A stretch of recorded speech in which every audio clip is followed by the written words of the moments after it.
게으른 자여, 개미에게 가서 그가 하는 것을 보고 지혜를 얻으라. 개미는 두령도 없고 감독자도 없고 통치자도 없으되 먹을 것을 여름 동안에 예비하며 추수 때의 양식을 모으느니라. 게으른 자여, 내가 어느 때까지 누워 있겠느냐? 내가 어느 때에 잠이 깨어 일어나겠느냐? 좀 더 자자, 좀 더 졸자, 손을 모으고 좀 더 누워있자 하면 내 빈궁이 강도같이 오며 내 곤핍이 군사같이 이르리라. 우리가 어제 본문에서는 이웃과의 관계에서 일어날 수 있는 그런 담보와 보증의 문제를 살펴봤습니다.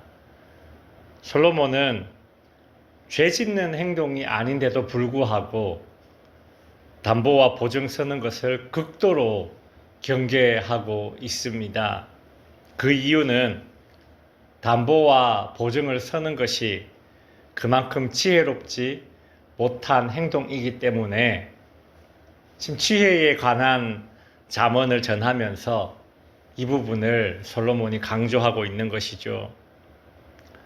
솔로몬은 담보와 보증은 단순히 내가 돈 얼마를 보증 서는 것이 아니라 나와 내 가족의 생명을 상대방의 손에 맡기는 위험한 행동으로 정의 내리고 있습니다. 그러니 만일 담보와 보증을 서게 되었다면 하루라도 빨리 지체하지 말고 그 담보와 보증의 자리에서 벗어나기를 서둘러야 한다고 충고를 했습니다. 그렇지 않을 시에 담보와 보증이 잘못되면 순식간에 자신과 자신의 가정을 빈궁에 빠뜨리는 그런 올무로 그것이 작동이 됩니다.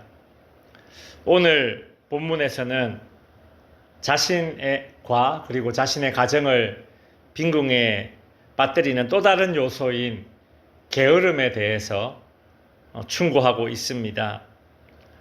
담보와 보증은 나와 상대방 사이에 발생하는 요인인데 반해서 게으름은 내면적인 요인입니다. 즉 내가 싸우고 경계해야 할 내 안에 있는 나 자신과의 싸움이라고 할 수 있죠. 내면의 적입니다. 솔로몬은 이 게으름이 얼마나 싫었는지 잠언에서 음녀, 즉 성적인 쾌락과 더불어서 이 게으름이라는 주제를 여러 차례 반복하고 있습니다.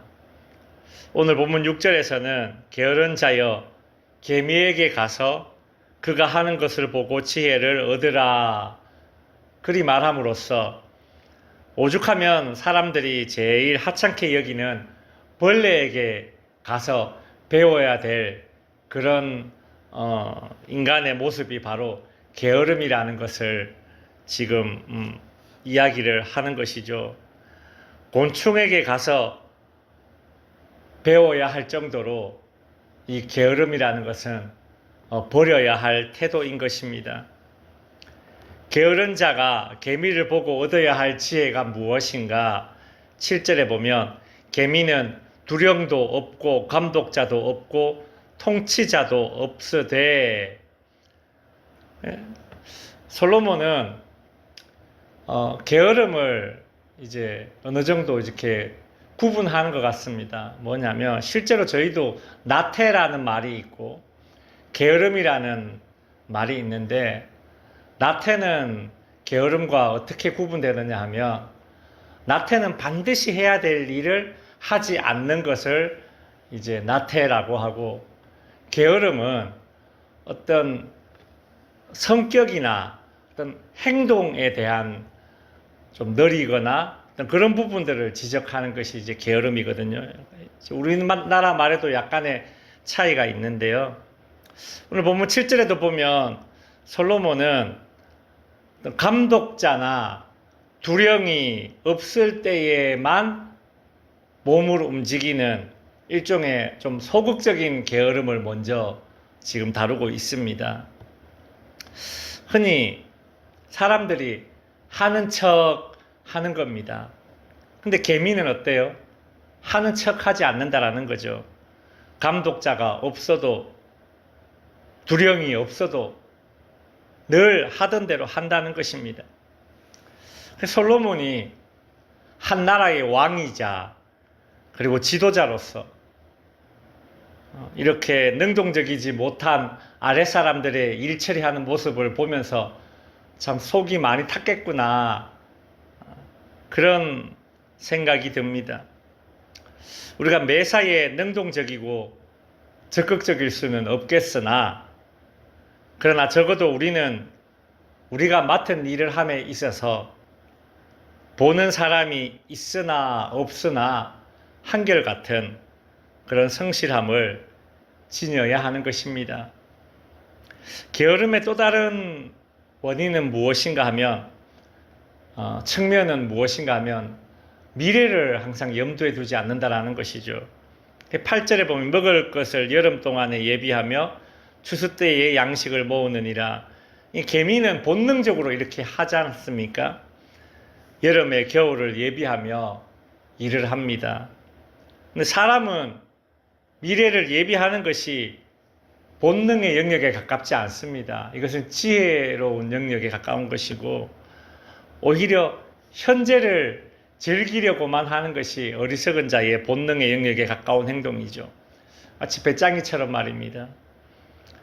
솔로몬은 9절에서 게으른 자의 그 내면적인 동기가 없음을 언급하고 있는 것 같습니다. 9절에 보면 게으른 자여 네가 어느 때까지 누워 있겠느냐, 네가 어느 때에 잠이 깨어 일어나겠느냐.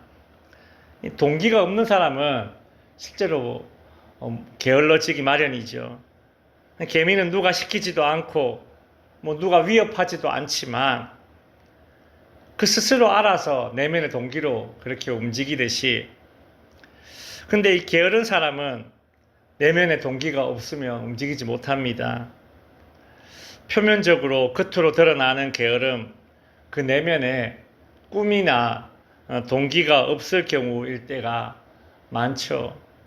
우리는 꿈을 주시는 하나님, 해야 할 일에 소원을 품게 해주시는 그 하나님, 그 소원을 품는다라는 거, 꿈을 가진다는 거, 하나님이 주시는 지혜에서 비롯된 것임을 우리는 알아야 합니다.